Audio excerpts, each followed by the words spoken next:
Kapyo natin sa maayos na pamamahala ng pananalapi. Giting ng Pasig, palakpakan po natin, Consi Maru Martinez! Maganda magandang hapon po sa ating pong lahat. Tama nga si Consi Warren, ang hirap.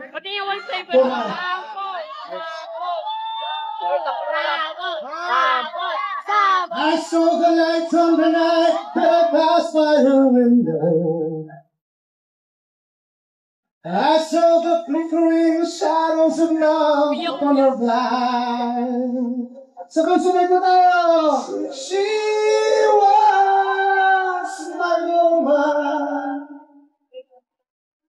As she deceived me, I watched she went out of my mind. Pwede nyo ba?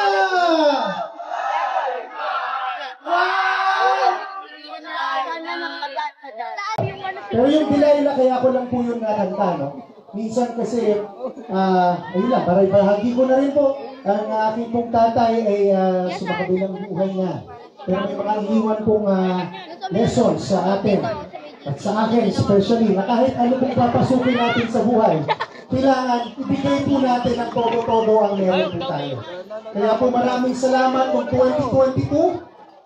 Ako po ay inyong pinagkatiwalaan. Maraming salamat po sa inyo.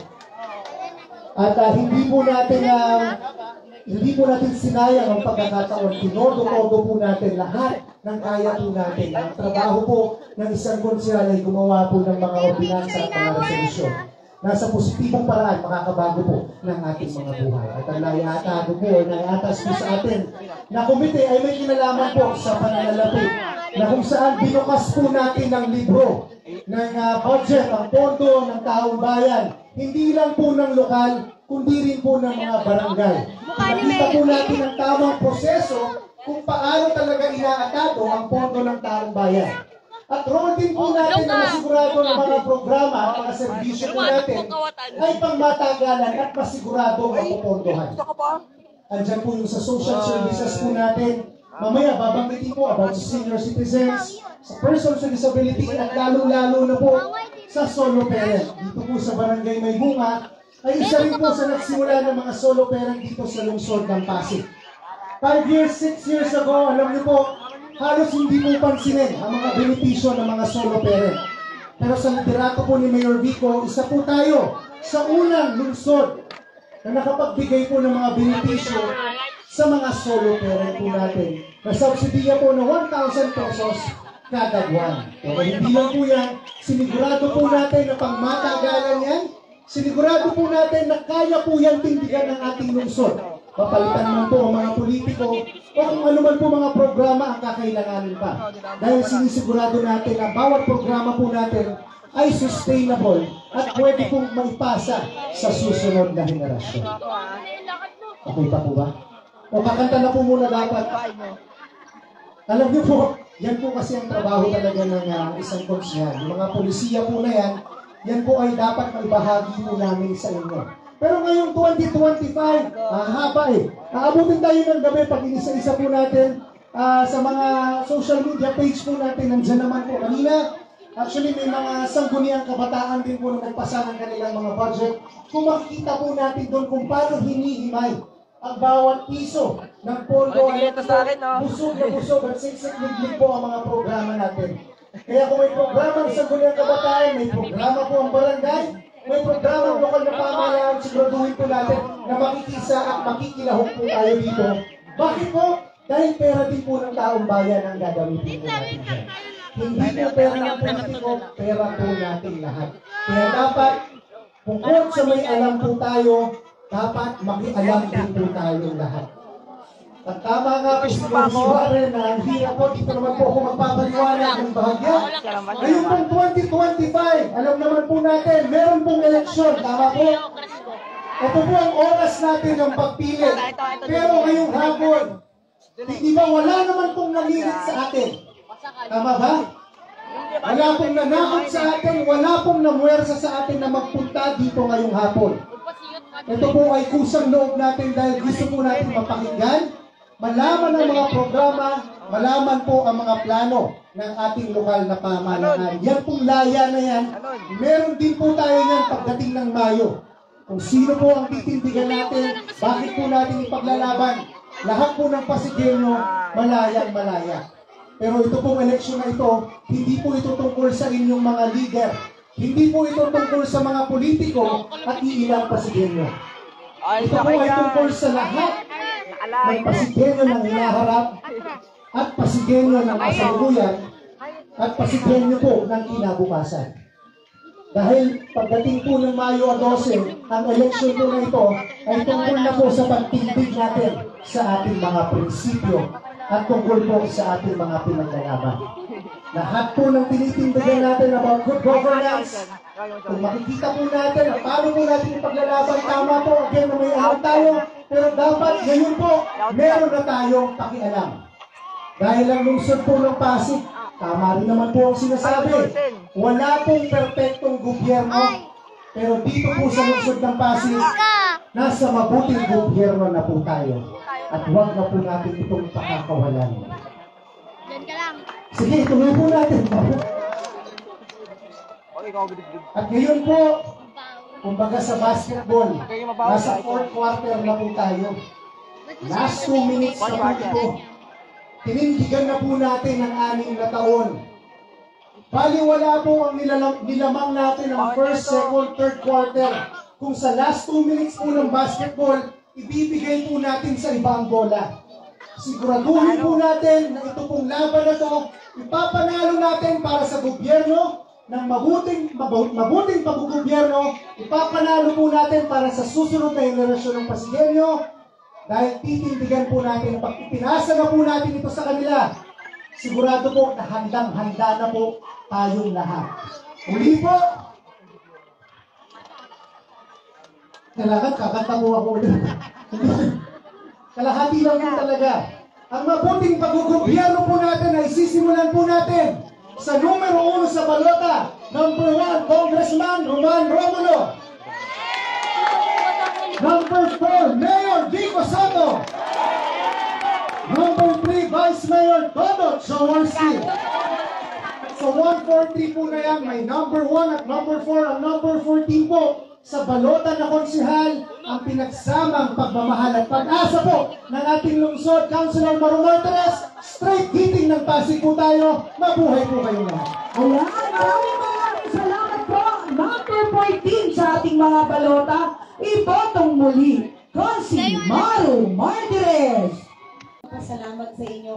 Dahil noong 2022 po, ako po ay pinanalo niyo bilang isang konsehal. Maraming salamat po sa inyo. Thank you very much. At dahil po dyan, alam ko naman po na dati pinapanood niyo ako sa TGIS. Tama po ba? Red Garnet Sabado. Huwag na muna isang pulang araw. Kung lang ako nananampal. Pero sa TGIS, pero ito po, pangalawang pagkakataon, hindi ko kami ng tulong at suporta po para sa inyong lahat. Sana po, mag-round 2 po tayo bilang konsehal. Pwede po ba mag-round 2 bilang konsehal? At dahil po, ibang TGIS naman po ang pinakilala ko sa inyo. TGIS, tapat, gawa, na, serbisyo. Tapat sa Diyos, tapat sa tao, tapat sa trabaho. At gawa, hindi puro salita. Sabi nga ni Consi Maru kanina, pag pinento namin sa inyo lahat ng ginagawa namin sa 11 Council, hindi ho tayo matatapos ngayong hapon. Midnight snack na ho yata at wala kami pang midnight snack sa inyo. Kaya kung gusto nyo, please follow our Facebook pages, yung official. Dahil alam naman po, pagdating ng eleksyon, marami pong misinformation, disinformation at saka fake news. Kaya tayo po ay maging mapanuri. Kaya make sure po na official pages po namin ang susundan ninyo sa aming Facebook pages.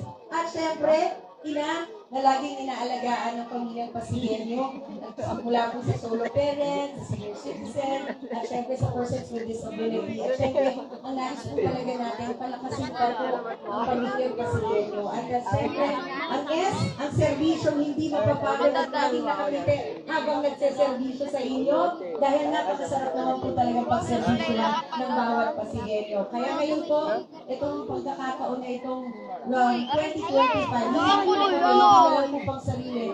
Pero sana po, vote straight, giting ng Pasig, may bunga. Pwede po ba yun? Yan. Dahil po, itong laban mo ng giting ng Pasig, hindi na lang po ito laban ng kahit na sinong politiko o personalidad. Alam niyo po, ang laban ng giting ng Pasig po, ay laban na ho ng prinsipyo. Laban ng prinsipyong mabuting paggogobyerno or good governance, magbukas na pamahalaan at may pananagutan sa tao at sa batas. Laban na rin ho ng integridad, ng katotohanan. Bakit po katotohanan? Kami ho sa Giting ng Pasig wala ho kami sisiraan. Sasabihin na ho namin yung mga katotohanan dahil ang Giting po ng Pasig lagi hong may resibo. Kaya naman po, ang... Yo! Oh, come on! Sorry. Pero sabi ko nga, ang pinaka-favorite ko po na prinsipyo ng Giting ng Pasig ay yung prinsipyo po ng pagkapantay-pantay ng bawat Pasigenyo. Yan po ang ipaglalaban natin. At ang mission po namin, kasabay ho ng pag-unlad ng Lungsod Pasig, ang pag-unlad po ng bawat Pasigenyo. Kaya may bunga. Maraming salamat po sa tiwala. At huwag niyo sanang kalimutan ang numero ko, nakahugis ko. Oh, ay, ko nagsabi nga. Number 8 po sa balota. Pero ang sigaw po ng buong Giting ng Pasig, Vote Straight! Giting ng Pasig! Maraming salamat po. Mabuhay po ang bunga. Mabuhay po ang Lungsod Pasig. Mabuhay po ang bawat Pasigenyo. At syempre nakita ko si Cap Berok at ang kanyang mga kagawad. Maraming salamat po sa suporta ninyo. And God bless us all po. Maraming salamat po. Ayan, maraming salamat po. Number 8 sa ating mga balota. Ibotong muli, Konsihala Angelo Baloyon. Ang susunod ko pong ipapakilala sa inyo, 3-term barangay kagawad sa barangay May Bunga. Tapat, totoo, tao lagi ang panalo. Proud, taga May Bunga, Giting ng Pasig, palakpakan po natin, Consi Boy Raimundo! Ayan, magandang hapon po sa inyo, barangay May Bunga! Siyempre ako ang inyong kagawad, si Kagawad Boy Raimundo. Kinakamusta ko rin po ang aking mga katrabaho, Kagawad Ricky, Kagawad Ren, siyempre aking ina, si Konsihala Cory Raimundo, Nanay Iska, magandang hapon po sa inyo. At siyempre aking mahal na Kapitan Barok, nasa ka ba? Ayun, nandahyo. Siyempre ako po, dati po ay Team Barok, alam niyo ba yun? Pero ngayon po ako po'y proud Giting ng Pasig. Palakpakan naman ho natin, bakit po? May tiwala ho sa atin si Mayor Bingo. Siyempre, pagpapatuloy ho natin ang mga nagawa ho ni Konsihala Cory Raimundo. Kung naalala niyo dati yung aking mobile kitchen, ibinaba po ni Konsihala Cory kung uulan, tayo yung kumain dito. 22,000 na po ang napakain natin yan. Yun na ho karami. Siyempre, kasama ko po, kanina po, nag-house-to-house ko po, kasama Team Giting. Yung nakasalubong po ako, dalawang senior. Nagpapasalamat, sabi ho. Ay, kayo po yung nagpa-opera ho sa amin. Sabi ko, hindi po. Yan po ay servisyo po, ni Konsihala Cory Raimundo. At ang pinag, nakatarak po. 1,200 na po, nagpa-opera ho natin ng katarak ngayon. At meron pa po, sinuwang ni National ID sa inyo, National ID. Yan, kasama ko po ang Philippines Statistics Office. Binabaho natin dito ang National ID. Buong Pasig po nagbaho natin. Napaka-importante po yan. Yung passporting ko, kasama ko po ang DFA. Binabaho ng opisina ko sa Alacoy po. Nakapagbabaho tayo nito ng 1,600 na mobile passport po para sa ating mga tagapasigay. Yan po yung mga, sabihin natin ng mga programang binabaho. Pero yun po ay hindi ho ang trabaho nito sa konsyala na ho. Yan ho ay extracurricular activities ng ho yan. Ano ba tuloy yung trabaho na isang konsihal? May dibaho ng batas at ordinansa. Yan yung mga solusyon na makakapagbabago po ng buhay ng mga Pasigay. So ito lang po, may nagawa ho ang proyekto sa barangay May Bunga nagsimula. Binaho na yung batas sa aking mga kasamahan, sa aking kapitan. Yung ito po ay zero malnutrition. Gusto ko na kami magawa sana. Buong May Bunga po, nagsimula kami. Titimbang ho namin mga kabataan na lower po, ang timbang nila, pinapakain po namin ng papatagwan. Kasi bakit to? Yung first 1,000 days ay napaka-importante. Yan po ang brain development ho ng bawat kabataan. Halos 80% po nabubuo. Ganyan kalaki yun ho utak. Kaya kailangan natin unahan. Kasi irreversible po ito. Nagawa na ho lang sa May Bunga. Hindi ba alam tayo sa mga unang-unang gumawa niya sa buong Pasig? Kaya palakpakan natin naman ang May Bunga siyempre. At sana magawa ko ho sa buong Pasig. Kasama ko siyempre aking Mayor Vico Soto. Diba ho? At siyempre, ano yung pre-go-bag? Sino nabuntis dito last year? Saka ngayong taon? Hey, yung pre-go-bag po, hindi emergency kit. Pag ano po, pagka mga anak po kayo, ito yung dala-dala ho natin. Isang gusto sa mga naulan ho sa buong Pasig na barangay may bunga. Yung po, ginawa ho ng kapitan natin, Kapitan Baro. Kasama po siyempre ang council. Kasama po tayo doon. Naggumawa po ng programa niyan. Siyempre, Mayor, baka pwede maibabali nila ng buong Pasig yan. Napagin ang proyekto po nito. Emergency dito, pre-GoBag po ang tawag namin na sinuro namin sa GoBag. Yan, yun yung mga magandang proyekto po yan. Siyempre, ang gusto ko isa pa. Alam niyo nga po yung mga Facebook nyo. Mga kabataan na nangyayari, di ba ho? Siyempre, mental awareness. Swatting or magkaroon ho ng mga psychologist o psychiatrist po. High school po. Sana yung mapalati kasi medyo lumalala na ho. Siyempre, yung monthly expectancy. Pataas na pataas ho, ang dami. Pababa ang edad. Kaya sana po, magawa natin ang paraan. Sa konseho, magawa natin ang batas ng proseso. Siyempre po, okay lang po humingi ng hiling sa inyo mga kabarangay. Kasi po yung tiwala ko po nasa tinigiting eh. Pwede ho ba yung tiwala nyo sa Raimundo, ipasa nyo sa mga nasa harapan ninyo? Dahil sila po ang magtutuloy po na nakikita nyo at gumagawin po na safe po ang Pasig at ang bunga may bunga sa atin. Okay lang po ba may bunga? Straight ka po natin ang tinigiting. Repit po siyempre ng aking Mayor Vico Soto. Palakpakan! Siyempre, Congressman Roman Romulo. At siyempre, Vice Mayor Dorothy Tawerski. At isama nyo mga kasama ko sa konseho, ha? Isang masigabong gabi po, masigabong. Palakpakan sa inyo. Maraming salamat po. Huling tanong. Lights on, lights off. Maraming salamat po. Number 15 sa inyong balota. Tao, tapat. Bakit? Napatuloy mo yung Vico. Sige po, maraming salamat po. Number 15 po sa inyong balota. Tapat, tao lagi panalo. Thank you so much. Ayan, ang susunod ko pong ipapakilala sa inyo, City Council Committee Chair ng Infrastructure at Disaster Resilience. Kampiyon natin sa pagbuo ng matatag na pamayanan. Giting ng Pasig, palakpakan po natin. Consi Engineer Noel Buboy Agustin! Magandang hapon po sa inyo. Ayoko na, hindi na ako mabati sa ating mga kagrupo ka dito. Kaya lang hindi ko matiis na hindi ko batiin ang aking idolo na champion when it comes to education, ang ating Consi Cory Raimundo. Magandang hapon po, Ma'am Cory, Rochelle Cory. At nakita ko si Warren kanina. Si Ma'am Marie pala yun. Akala ko si Warren. Churi. Kabunga kasi ko si Warren. Nagpapakilala po muna ako. Ako po si Consiel Buboy Agustin. Number 1 sa balota at proud member po ako ng meeting ng Pasig. No? Nakaka-proud maging member ng meeting ng Pasig kasi napakagaling ng ating butihing Mayor Vico Soto. Di ba? Pagka nabanggit yung good governance at saka yung anti-corruption, sino una pumapasok sa isip ninyo? Mayor Vico, kayo po. Pag napansin na nabanggit ang good governance at saka anti-corruption, sino una pumapasok sa isip ninyo? Mas malakas yung dito ngayon. Yung May, mas malakas yung bunga.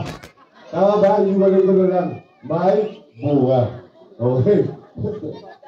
Bigyan natin ulit sino susunod, ha? Hindi ba? Didiretso na ako. Ha? Dash.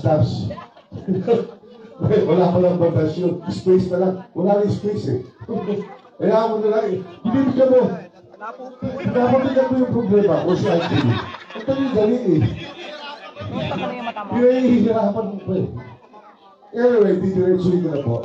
Noong 2020, inapoint po ako ni Mayor Vico bilang OIC ng Office of the Building Teacher. Nung ang unang instruction sa akin ni Mayor Vico ay Buboy, tulungan mo yung mga kapuspalan dati nasa urban poor communities na magkaroon ng kuryente. Yun yung unang instruction sa akin ni Mayor Vico. Alam nyo, dito sa lugar ninyo, marami na ako natulungan sa may bunga.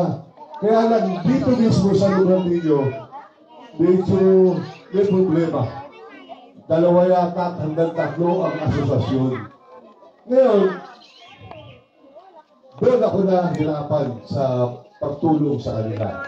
Pero, noong 2024, April 2024, naipasa ko po yung special electrical permit na ordinansa para po magkaroon ng lahat ng mga urban poor communities na magkaroon ng kuryente. Inalis na po natin, again para maniraw inalis na natin yung proof of ownership, building permit, occupancy permit. Ano na lang ang kailangan ngayon? Homeowners Association na membership certificate. Na member ka ng Homeowners Association. Kaya lang, meron akong kanina, habang nag-house ako, meron akong nakausap, kung sa lugar doon, wala raw silang Homeowners Association. Ako po, bilang isang konsyal, ni-encourage ko kayo, gumawa na kayo ng, kahit huwag na Homeowners Association, Neighborhood Association na lang. Para mo at least, baka tulong kami na mabigyan yung mga wala pang kuryente yan ng kuryente sa bawat bahay nila. Yun yung ini-encourage ko sa inyo. At may nakita kong sa problema. Pag raw kumuha ng Homeowners Association certificate, ang laki na binabayaran. It's because of the association dues, hindi lang to. Pero sana naman po, ang purpose namin ni Mayor Vico, bigyan ng maayos na pamumuhay ang bawat Pasigueño. Yun ang purpose po natin. Sana wag naman sanang alisin ng mga presidente man lang dito yung kaligayahan nila. Yung maayos na pamumuhay. Pakiusap ko kung sino po yung 2 presidente rito o 3 presidente rito. Please lang po, bigyan natin ng maayos na pamumuhay. Okay po? Yun na lang ang kailangan natin, ha? Homeowners Association. Pag meron na kayo yan, punta na kayo ng Meralco. Tapos, pag nakakuha na kayo dyan, punta na po kayo sa akin, tutulungan ko na po kayo kung ano yung susunod na step na gagawin ninyo. Huwag kayo magkalala. Pag nakakuha kayo dyan, ginagalansya ko sa inyo, pinakamatagal na yung 3 linggo, magkakaroon kayo ng kuryente sa bawat bahay ninyo. Okay po yun? Parehas lang, si May, tsaka si Bunga, parehas lang ang palakpak. Di na tayo magpapalakasan. Wala na siguro kaharang yan. Batas yan eh. Anyway, susunod ko naman po, alam niyo kung ano? Tubig. Ang purpose mo lang, nagkulang akong purpose paliwanag. Ang ayaw po namin ni Mayor Vico ay yung sub-meter. Kasi yung sub-meter, yan yung nagkokos ng sunog. Ano po yan, no? So, iwasan na po natin yung sub-meter. Kasi, originally, itong bahay mo ito, yung pinaka-kabel niya ng wire, ganun kalipis lang yan. Ngayon, pag dumami na yung naka-sub-meter, dumami yung gumagamit yan, nagbabaga po yan. Kung hindi papalitan yung entrada, magbabaga po yan. At yun ang magiging cause ng sunog. Ayaw namin magkaroon ng sunog. Sana yung nagpapa-submitter, siya lang. Kaso, bigit-bigit ang bahay eh. Diba? So, yun lang po, paalala namin sa inyo. Walang na po kayo nagamit ng submitter at bawal po yung illegal connection. Okay po? Nagkakaintindihan po tayo? O, susunod ko naman, tubig naman. Kasi, dyan sa may bunga, sa floodway, alam niyo naman lahat yan, di ba napakahirap magka-pray dyan? Imposible magkaroon sila ng kuryente.